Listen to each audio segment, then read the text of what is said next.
basically told the landlord that he's moving out next month. No, you told the landlord, not me, because I didn't tell him anything. You did. I said David has told me. You. I said to the landlord that David is talking about moving out next month. I did not say David. I said David might be playing a game, but I have no clue what David is doing. And I told this also to the Department of Health and Human Services and Welfare. I also have several recordings of David saying that he's going to be leaving next month. Now, the landlord, what did you tell him when he asked? When he said you're moving out next month? Because I have a right to know. I have a right to prepare a household. I told him I'm not sure at this point. Okay, well, get sure, please. I have to go into a hospital for a couple of days. Yes, and I'm going to the hospital too, David. You're not the only person. I know you are. But you know what the difference is? You get proper medical care. You get a doctor if you need. You get your Social Security. And I don't ever refuse to sign paperwork or help you. I don't ever refuse to clean. I don't ever refuse to cook. I don't ever refuse to turn on the TV. When we need something, I don't ever refuse to pay for it. The only time that I have any problems is when I'm in the fucking hospital, seizing, dying, on the floor, bloody. And then, what? I'm supposed to just cover everything still. I mean, I was literally bleeding into my testicles, mopping the apartment. I'm not even kidding. I was internally bleeding. I hit my head. There's multiple times I was injured. And did Dave try to help out, clean up a little bit? Yes, I do. I do fucking in my half of my share. He tries to help. But he doesn't clean up after everything he makes. I come in and there's fucking dishes in the sink and everything else that's supposed to be yours. And I'm the one but I do it. Yeah, okay, those are dishes. What else? Wall smoke? Floors? There's no fucking bedding? Smoke in the house. Don't forget about your bedding and clothing. Don't forget about the toilet that you use and the sink that you use. Don't forget about the refrigerator you use. Don't forget about the stove you use. Don't forget that you're right, dishes are important. I should be doing dishes, you should be doing dishes. I should be doing the stove, you should be doing the stove. I did the stove a lot of times. You should be, but this is when it's dirty. Whenever something is growing, it's time to clean it. And I shouldn't be the only one cleaning mold and growing shit. When there's a hole, now when I moved in, that hole over there, it just stayed open, didn't it? Which hole? Which hole? The window? All of them. All the rotten holes that I keep on bleaching and filling.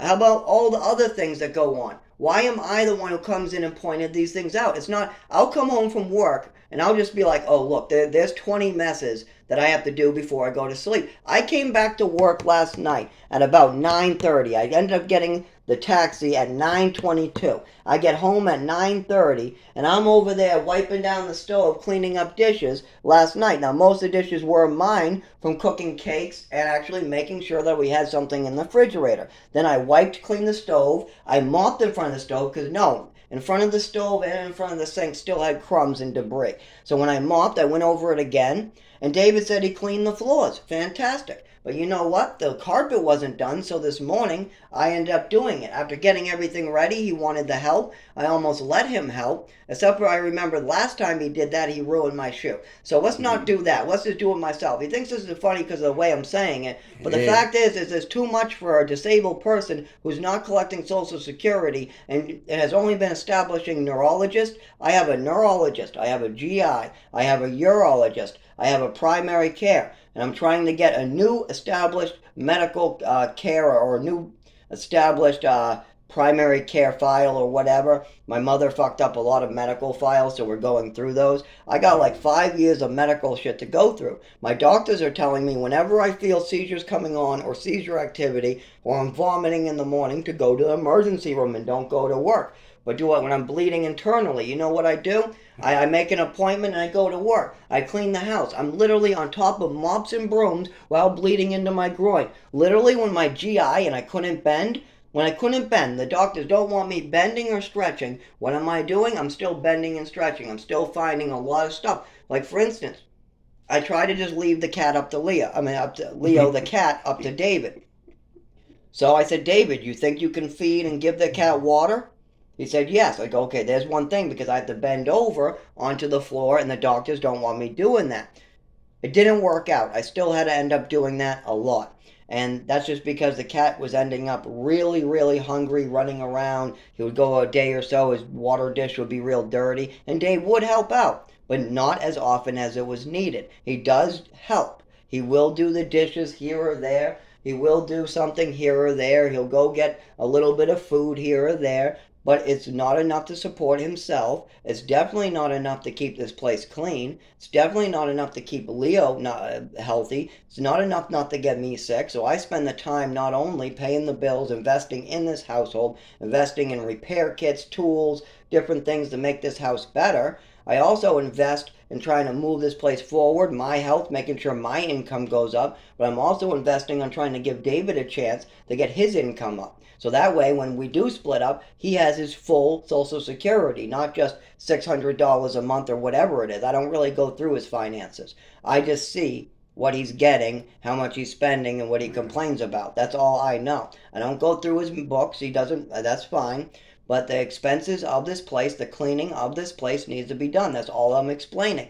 And then he goes on a violent rant, screaming about my family, and then I have to show him what that feels like. I just repeat the same stuff back. That's all I do. When he goes senile or wants to start screaming about family members that he's never met to start trying to hurt me, I just say the same stuff back, and then he gets more angry. So I've stopped doing that, and I started just telling him how it is. And if he doesn't like it, he does have the right to move out. I also have the right to have this electric and things. If I have a seizure because he ran out and I called the electric company, I was like, hey, I got to give you money. I need my electric turned on. What do you mean you can't turn on my electric? And by the way, I'm making a pretend phone, and this is a phone call I'm making up with the electric company. So I called the electric company. I tell them I have the money ready.